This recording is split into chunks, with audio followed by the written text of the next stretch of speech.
حضرت عمر کا زمانہ تھا، مصر فتح ہو گیا، حضرت عمر بن عاص گورنر بنے۔ رواج یہ تھا مصر کے اندر کہ ایک دریا چلتا تھا، دریائے نیل، اور سارے مصر کا انحصار اسی دریا پہ تھا۔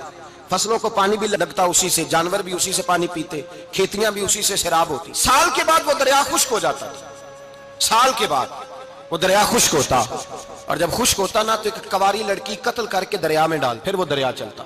حضرت عمر فاروق کو جناب عمر بن عاص، اور کہتے ہیں کہ پکا طریقہ یہ تھا کہ جب تک لڑکی قتل کر کے ڈالتے نہیں تھے دریا چلتا نہیں تھا۔ حضرت عمر کو خط لکھا کہ حضور یہ معاملہ ہے، اور لوگ مجھے یہی کہتے ہیں، میں نے لوگوں کو سمجھایا ہے کہ اسلام ظلم کا حکم نہیں دیتا، ظلم کی اجازت نہیں دیتا، کیسے لڑکی قتل کی جائے، اب آپ بتائیں کیا کرنا ہے۔ حضرت عمر ایمان، یقین، استقامت، پہاڑ ہے یہ لوگ۔ حضرت عمر نے 2 خط لکھے، ایک حضرت عمر بن عاص کے نام، دوسرا دریائے نیل کے نام۔ 2 خط لکھے، ایک خط لکھا دریا کے نام، ایک خط لکھا عمر بن عاص گورنر کے نام۔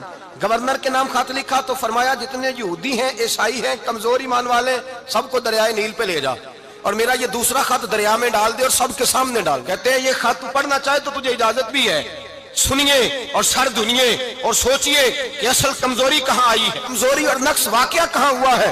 حضرت سیدنا عمر بن خطاب رضی اللہ تعالیٰ عنہ نے دریا کو مخاطب کر کے لکھا، ہو دریا، اگر تو کہتا ہے نا کہ لڑکی قتل کر کے پھینکی جائے گی تو میں رسول اللہ کا ماننے والا ہوں، میں ظلم نہیں ہونے دوں گا، ہمیں تیرے پانی کی ضرورت ہی کوئی نہیں، تو بے شک پانی نہ دے، اور اگر تو اللہ کے حکم سے بہتا ہے، اگر تو اللہ کے حکم سے بہتا ہے تو پھر اللہ کا بندہ اور مصطفیٰ کا غلام عمر تجھے حکم دیتا ہے کہ فوراً بہنا شروع کر دے، فوراً منٹ نہ لگانا۔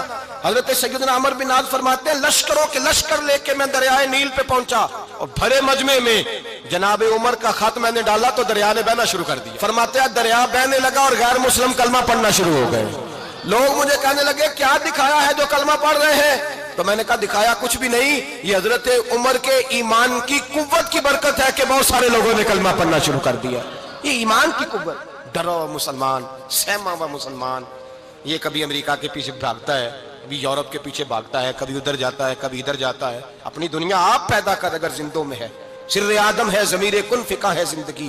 جب ایمان کی طاقت پیدا ہوتی ہے، جب قوت پیدا ہوتی ہے، پھر انسان کے اخلاق سمر جاتے ہیں، پھر اس کا نظریہ سیدھا اللہ رسول کی ذات پر جا کے کھڑا ہوتا ہے۔ میرے مصطفیٰ کے غلام حضرت سعد بن ابی وقاص قادسیہ کی جنگ کے لیے نکلے، رستے میں دریائے نیل آ گیا۔ حضرت سیدنا سعد بن ابی وقاص اب کہاں سفر طے کر کے آئے، کہتے ہیں پتہ ہی نہیں تھا کہ دریا آ جائے گا، اب دور دور تک پل کوئی نہیں۔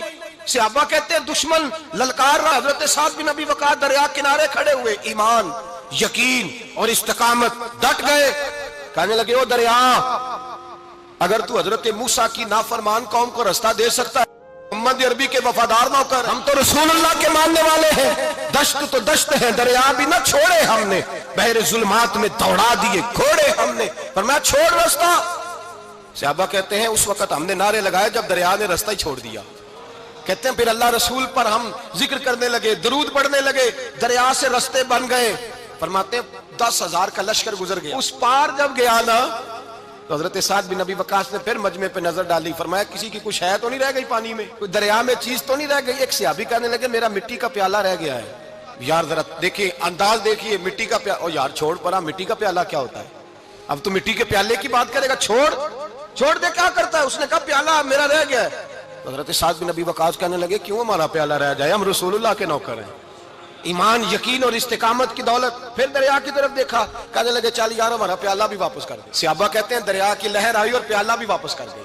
اور میرے بھائی جب ایمان کی دولت، یقین کی دولت، اعتماد کی دولت، اس سے زیادہ آگے بات ہو گئی، پیچھے فوج لگی ہوئی ہے فرعون کی، مجمع ہے، ہزاروں لاکھوں کا لشکر لے کے، تلواریں، نیزے، فرعون پیچھے، آگے دریا آ گیا۔ حضرت موسیٰ علیہ السلام کھڑے ہیں، اب کدھر جائیں؟ اللہ پاک نے فرمایا مارو ڈنڈا۔ کہاں؟ پانی پہ ڈنڈا مارو۔ اب حضرت موسیٰ علیہ السلام پانی پہ ڈنڈا مارے تو پانی ابھرے گا، اس سے زیادہ کیا ہوگا؟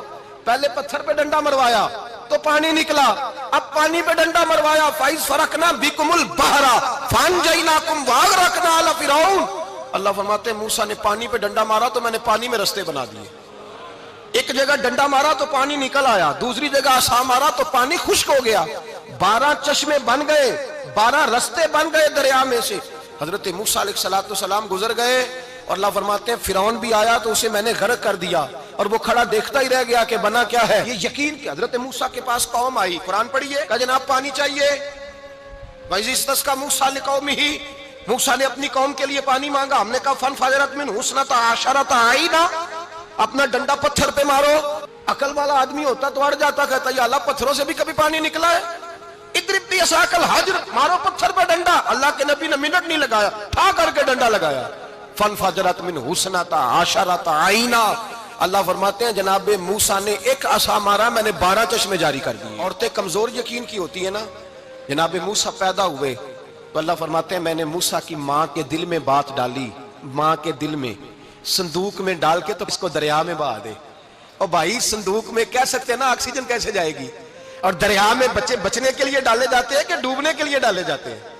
माँ के दिल में यकीन कमजोर नहीं था अम्मा का। अंबिया के माँ बाप मुवहद होते हैं, दीन को मानने वाले। माँ के दिल में अल्लाह ने बात, अल्लाह कुरान में कहते मैंने वही की, मैंने इल्का किया, मैंने बात डाली।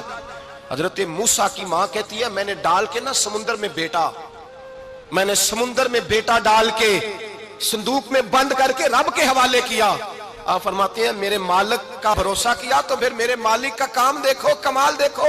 मैंने दरिया में डाला, अल्लाह ने फिरौन के घर में मेरे बेटे की परवरिश करा दी। कुरान मजीद पढ़िए, हजरत मूसा अलैहिस्सलाम फिरौन के दरबार में खड़े हैं, चारों जानब दुश्मन ही दुश्मन है। जादूगर आ गए, उन्होंने सांप छोड़े, हजरत मूसा के हाथ में डंडा था। हजरत मूसा कहते हैं या अल्लाह क्या करूं? तो अल्लाह ताला ने फरमाया अपना सांप फेंक दो। कहना चाहिए था ना कि या अल्लाह एक ही तो शय, इतने सांप है, बचाने के लिए डंडा है, वो फेंक दूं? डंडा फेंका जाता है, सांप को देख करके काबू किया जाता है। ये मेरा और आपका ज़ौक है ना, लेकिन अंबिया किराम का अंदाज मुलाहिजा कीजिए मेरे अजीजों। अल्लाह फरमाते हैं डंडा, ए मूसा डाल दे अपना आसा। पहले नहीं फरमाया कि सांप बन जाएगा, फरमाया बस तू डाल दे। मैं और आप होते हैं तो सांप सामने है, डंडा हाथ में है, हम कहेंगे अजीब बात है, यही तो दिफा की चीज है, इसी को डाल दूं तो बचूंगा कैसे? कहा डाल दो, तो हजरत मूसा ने डाल दिया। कहा मेरे रब का हुक्म है तो मेरे लिए बेहतर ही होगा। अल्लाह फरमाते हैं जब मूसा ने डाला तो मैंने उस डंडे को, उस असा को अजदहा बना दिया। अब कभी असा भी अजदहा बने, कभी कभी छड़ी भी बहुत बड़ा अजदहा बनी है, लेकिन कुरान कहता है जनाबे मूसा ने डाला तो अल्लाह ने अजदहा। ये भी ना देखा करें भाई, ईमान यकीन को इस्तकामत के दर्जे पे लें, ये ना देखा करें कि वो कैसे देगा। वो किसी वसीले का मोहताज नहीं है, वसीले को पसंद करता है, पर वसीले का मोहताज वो बगैर वसीले के भी दे देता है। हर आदमी माँ बाप के जरिए पैदा होता है, अगर पैदा करना चाहे तो जनाब ईसा को बगैर बाप के पैदा कर देता है, अगर पैदा करना चाहे तो हजरत आदम को बगैर माँ और बाप के पैदा कर देता है। जब यकीन रखे, यकीन है तो अल्लाह करता है, अल्लाह कहता है पढ़ नमाज रोजी दूंगा, कहता सोचता हूँ। अल्लाह फरमाता है आजा मस्जिद में तेरा हो जाऊंगा, कहता देखता हूँ। रब फरमाता है तू मेरे महबूब की गुलामी कर, मैं तुझे महबूब बना लूंगा। तू कहता है थोड़ा बड़ा होके दाढ़ी रखनी है, अभी सियाना होके मैं जरा सर्टिफिकेट ले लूं इजराइल से कि कितने सालों के बाद आएंगे, फिर शुरू करूंगा। प्रोग्राम बना रहा है, अभी तो इरादे में है। जो बाबा कहता है ना कि माज अल्लाह ताला उल्लू का खून ले आओ और शेर की खलड़ी ले आओ, मैं काला पीला नीला जादू करूंगा, उस पर लोग दौड़ के जाते हैं, 50-60 हज़ार रुपया भी दे आते दौड़ के। और अगर कहा जाए कि मस्जिद आओ 4 रकात नमाज पढ़ो, हाजिरी दो मस्जिद की, तो कहते हैं मार्फत वाले हैं, मार्फत वाले नमाज ही नहीं पढ़ते। कौन सी मार्फत है? यहाँ अल्लाह की बारगाह में झुकने का, चूंकि ये लेट है ना, ये पता नहीं जन्नत में जाके मिलेगा, कब मिलेगा, माज़अल्लाह। लोग दुनियादारी के मामले में पिस जाते हैं। हुक्मरान ने वादा कर दिया है सड़कें पक्की हो जाएंगी, खुशहाली हो जाएगी, मौजें लग जाएंगी, लोग लाइनों में खड़े हैं वोट देने के लिए। और तेरे रब ने कहा है तू मुझसे डर जा, मैं तेरी दुनिया भी अच्छी कर दूंगा, आखिरत भी अच्छी कर दूंगा, तू इधर आ मेरी बारगाह में झुक। लोग एतमाद और यकीन को, ओ हम परस्ती का शिकार है, हम लोग वहम का शिकार, हम लोग बदशगुनी, ऐसे हो जाएगा वैसे हो जाएगा, हम इन चीजों का शिकार। भाई एतमाद की दौलत पैदा करें, यकीन अपने अंदर पैदा करें, ईमान पैदा करें, डट जाए रब रसूल का नाम लेकर। जिन्हें आजमाया गया था हजरत अबू बसीर रदी अल्लाह ताला, हमें तो थोड़ा सा झटका लग जाए ना मजहब का, थोड़ा सा लोग दीन की तरफ आते हैं तो इसमें ना थोड़ी तकलीफ है। सही बुखारी की हदीस, इसमें तकलीफ है, सच कह रहा हूँ, सही बुखारी की हदीस है। एक सहाबी ने कहा था हुजूर मैं आपसे प्यार करता हूँ, नबी पाक ने फरमाया अच्छी तरह सोच ले। सोने नहीं प्यार है, फरमाया चल फिर सोच ले। हुजूर बड़ा प्यार, मैं सोच ले। महबूबा बड़ा प्यार है, तो नबी पाक ने फरमाया फिर तैयारी कर ले, जिस तरह गहरी जगह पे पानी तेजी से आता है तेरी तरफ मुश्किलात भी तेजी से आएंगी। शहादत का है उल्फत में कदम रखना, लोग आसान समझते हैं मुसलमान होना, जरा अच्छी तरह सोच ले। जो मुझसे मोहब्बत का दावा करेगा उसे तकलीफ है, बोलो उसे तकलीफ है, ये पक्की बात। जो मोहब्बत में मुखलस हो वो देख ले मैं आजमाइश में कितना हूं। तो अगर कोई कहता है नहीं मजहब में जाएंगे तो मौजें लग जाएंगी, तो ये बात दुरुस्त नहीं है, ये तो बड़ा मुश्किल काम है। ये तो उससे पूछो ना जो इस मनसब पे है, एक कठिन मरहला, कठिन, ये शहादत का है उल्फत में कदम रखना। लोग आसान समझते हैं मुसलमान होना, रोता है फलक बरसों, फिर जाके ये हालात दुरुस्त होते हैं।